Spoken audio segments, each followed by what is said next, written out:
সাহাবারা বললেন, নবী আমরা গরিব মানুষ, ইফতারি খাওয়ানোর পয়সা নাই। আল্লাহর হাবিব বললেন, ওয়ালাউ বিমাজকাতি লাবান, এক ঢোক দুধ, ওয়ালাউ বিতামরা, একটাও খেজুর, ওয়ালাউ বিশারবাতি মা, এক ঢোক পানি খাইয়েও যদি কারো রোজা ভাঙাও, তারপরে ওই সওয়াব তোমার আমলনামায় দিবে কে?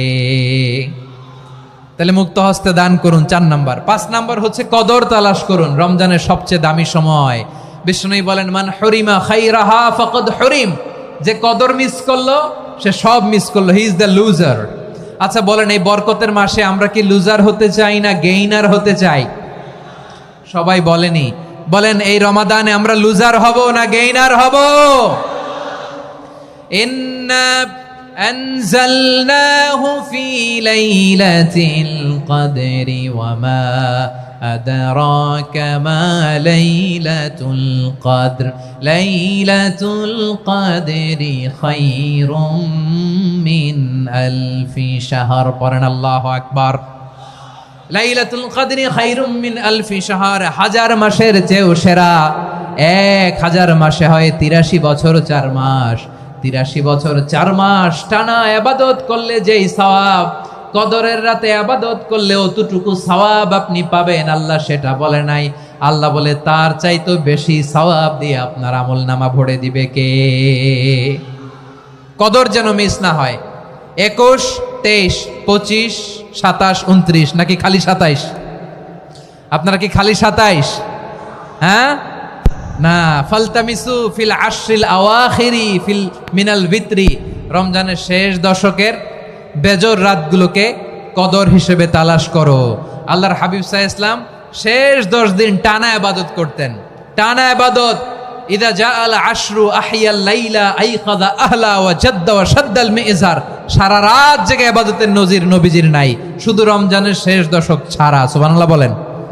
নিজেও ঘুমাতেন না, ফাতেমা রাদিয়াল্লাহু তাআলা আনহু, আলী রাদিয়াল্লাহু তাআলা আনহু কাউকে ঘুমাতে দিতেন না, সবাইকে জাগিয়ে তুলতেন। আমরা সারা রাত জেগে ইবাদত করব, রাজি আছেন তো?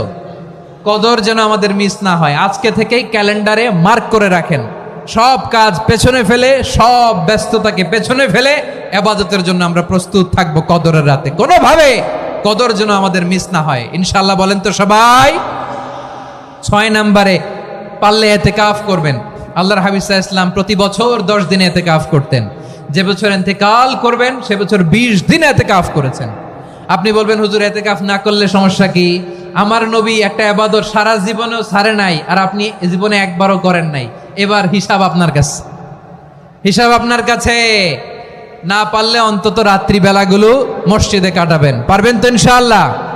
সব শেষে শিশু এবং নারীদের ব্যাপারে বিশেষ খেয়াল রাখবেন। শিশুদের রমাদানের ব্যাপারে উৎসাহ দেন, তাদের প্রস্তুতি নেওয়ান, তাদেরকে রোজা রাখতে দিবেন। আমার ভাইয়েরা এবং বোনেরা, পর্দার আড়ালে মায়েদেরকে বলবো, চাপাই নবাবগঞ্জের মায়েরা, 1 দিন 2 দিন না খেয়ে থাকলে আপনার ছেলে মেয়ে মারা যাবে না, ঠিক কিনা বলেন? ওদেরকে উৎসাহিত করেন, ওদের ছোট্ট যারা রাখতে দেন, বলেন যে বাবা সকাল থেকে দুপুর পর্যন্ত না খেয়ে থাকলে তোমার অর্ধেক রোজা, এরকম 2 দিন অর্ধেক মিলে তোমার 1 রোজা। এরকম আমি কত রোজা রাখছি ছোটবেলায়, কোনো হিসাবই নাই। আমার দাদি বলতো সকাল থেকে না খেয়ে দুপুর 12টা পর্যন্ত রাখলে নাকি অর্ধেক হয়, এরপরের দিন অর্ধেক, 2 অর্ধেক মিলে 1 রোজা। এটা তো আসলে রোজা হয় না, কিন্তু তাকে উৎসাহ দেয়া। ইফতার প্রোগ্রামগুলোতে নিবেন আমাদের বাচ্চাদেরকে, দেখবেন যে ওর ক্ষুধা লাগতেছে, খায় না, কারণ কেউ খায় না। একজন আজান দিচ্ছে, সবাই খেজুর নিয়ে ইফতার করতেছে। এই দৃশ্য, এই ট্র্যাডিশন, এই ইবাদত, এই তারবিয়া ওর আগামীর জীবনটাকে সুন্দর করবে। চিল্লায় বলেন ঠিক কি না? এভাবে আগামীর প্রজন্মকে আমাদের গড়তে হবে। শিশুদের রোজার ব্যাপারে প্রস্তুতি নিন, উৎসাহ দিন। আর নারীদেরকে কষ্ট দিবেন না। সারা দিন পেঁয়াজু, আলুর চপ, বেগুনি, পাকোড়া, ছোলা, মুড়ি, শরবত, রুয়াবজা আছে না নাই, বানাতে বানাতে আমাদের বোনেরা কাহিল হয়ে যায়, আর তারাবি পড়তে পারে না, ইবাদত করতে পারে না। আমরা যেন আমাদের বোনদের প্রতি ইহসান করি, পারবেন তো সবাই? এই 7টি করণীয়, 7টি বর্জনীয়র 1 নাম্বার, বিলম্বে ইফতার করবেন না কখনো। 1 নাম্বার, দেরি করে ইফতার করা নিষিদ্ধ। ইহুদিরা দেরি করে ইফতার করে। লা ইয়াজালুন নাসু আলা খাইরিন মা আজ্জালুল ফিতরা। বিশ্বনবী বলেছেন, এই উম্মত যতদিন আগে আগে ইফতার করবে, এই উম্মতের কপাল থেকে কল্যাণ কেউ ছিনিয়ে নিতে পারবে না। চিল্লায় বলেন ঠিক কি না? আজানের জন্য বসে থাকবেন না, সময় দেখবেন। স্থানীয় সময় যখন সূর্যাস্ত হওয়া মাত্রই বিসমিল্লাহ খেজুর খেয়ে ফেলবো, পারবেন তো নাকি দেরি করবেন? 2 নাম্বার, রমাদানের পবিত্রতা বজায় রাখবো, কোনো তর্ক বিতর্ক অশ্লীলতায় আমরা জড়াবো না, ঝগড়া করবো না, সরাসরিও না, ফেসবুকেও না। করবেন? কেউ গালি দিলে বলবেন ইন্নী ইমরুউন সায়েম, আমি রোজাদার। আল্লাহর হাবিব শিখিয়েছেন কেউ যদি তোমার গালি দেয়, কটু কথা বলে, অশ্লীল কথা বলে, রমজানে তুমিও বলতে পারবে না, তুমি বলতে পারবা ইন্নী ইমরুউন সায়েম, আমি রোজাদার। আজকে থেকে নিয়ত করেন, রমজানে কেউ গালি দিলে আপনি একটা গালি দিবেন নাকি? কি বলবেন? রোজাদার, রমজানের পবিত্রতা আমি ভঙ্গ করতে পারবো না। অশ্লীল নাটক সিনেমা আমরা দেখবো না। ব্যাড হ্যাবিট থাকলে রমাদানে এটা ছাড়ার মহা সুযোগ। স্মোকিং এর অভ্যাস আছে অনেকের, ঠিক কিনা? চাঁপাইনবাবগঞ্জে আপনারা স্মোকিং করেন? হ্যাঁ, না না আমরা করি না, বলেন করি না। করবেন না কেউ? যদি কারো থাকে, কে করে হাত তোলালাম না আমি। এই রমাদানে এই স্মোকিং হ্যাবিট থেকে আমরা বেরিয়ে আসবো, ঠিক কিনা বলেন? 3 নাম্বার, আমরা মিথ্যা বলবো না। বিশ্বনবী বলেন মানলাম ইয়াদা কাওলা যুরি ওয়াল আমালা বিহি ফালাইসা লিল্লাহি হাজাতুন ফি আইয়াদা তাআমাহু ওয়া শারাবা। যে রমজানে মিথ্যা কথা, মিথ্যা কাজ, মিথ্যা সাক্ষী ছাড়তে পারে নাই, তার না খেয়ে থাকা, উপবাস থাকা দিয়ে আল্লাহর কিছু যায় আসে না। এজন্য মিথ্যার সাথে আমাদের কোনো সম্পর্ক আছে? মিথ্যা বলবো না। 4 নাম্বার, অপচয় করব না। ইন্নাল মুবাযযিরিনা কানু ইখওয়ানা শায়াতিন ওয়া কানা শাইতানু লিরাব্বিহি কাফুরা। অপচয়কারী শয়তানের ভাই। আচ্ছা, যে শয়তানের ভাই ও নিজেও আরেকটা কি? শয়তান। যে শয়তানের ভাই ও নিজেও আরেকটা কি? অপচয় করব না। ইফতারি করতে যে আমরা অনেকে অপচয় করি, এগুলো করবেন আপনারা? না, অপচয় অপব্যয় করব না। 5 নাম্বারে, রিয়া, লোক দেখানো ইবাদত আমরা করব না। লোক দেখানোর জন্য নামাজ, রোজা, জিকির, তেলাওয়াত, দান সদকা এগুলো করলে আল্লাহর দরবারে এগুলো কবুল হবে? বিশ্বনবী বলেন দাজ্জালের ফিতনার চেয়ে একটা বড় ফিতনার ভয় আমি করি, সেটা কি? আর রিয়া, শো অফ মেন্টালিটি, লোক দেখানো মানসিকতা। এটা থেকে আমরা বিরত থাকবো ইনশাআল্লাহ। আর কিছু যে চাই না আমি, চাই গো নাজাত, আল্লাহ তোমার কাছে আমার এই মুনাজাত।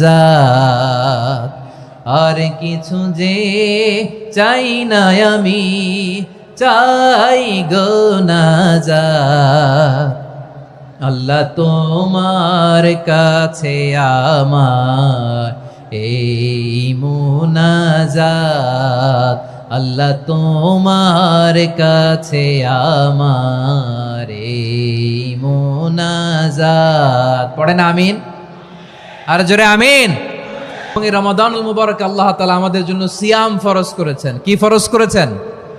তিনি সূরাতুল বাকারার 183 নম্বর আয়াতে ইরশাদ করছেন, রাব্বুল আলামিন বলেন, ইয়া আইয়ুহাল্লাযীনা আমানু কুতিবা আলাইকুমুস সিয়ামু কামা কুতিবা আলাল্লাযীনা মিন ক্বাবলিকুম লাআল্লাকুম তাত্তাকুন। আল্লাহ বলেন, ও বিশ্বাসীরা শোনো শোনো, তোমাদের জন্য সিয়ামকে ফরজ করা হয়েছে, ঠিক যেমন ভাবে তোমাদের পূর্ববর্তী উম্মতদের উপরও সিয়ামকে ফরজ করা হয়েছিল, লাআল্লাকুম তাত্তাকুন, যাতে করে তোমরা সবাই মুত্তাকি হতে পারো। সুবহানাল্লাহ বলেন, যাতে করে তোমরা আল্লাহ সচেতন হতে পারো। তাহলে সিয়ামকে, এই পুরো রমাদান ব্যাপী সিয়াম সাধন করা, সিয়াম পালন করাকে আমাদের জন্য ফরজ করে দিয়েছে কে? রমাদানের রোজা রাখার নফল নাকি?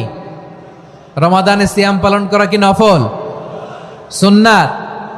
তাহলে কি ফরজ? আওয়াজ করে বলেন, রমাদানের রোজা রাখা কি ফরজ? এটা শুধু আমাদের উপরই ফরজ না, আমাদের আগে যত জাতিগোষ্ঠী এই পৃথিবীতে এসছে সবার উপরে সিয়াম পালনকে ফরজ করেছে কে? সবার উপরে আল্লাহ তাআলা সিয়াম পালনকে ফরজ করেছিলেন। তবে ধরনটা ভিন্ন ছিল, এক এক জাতিগোষ্ঠীর জন্য এক এক ধরনের ছিল।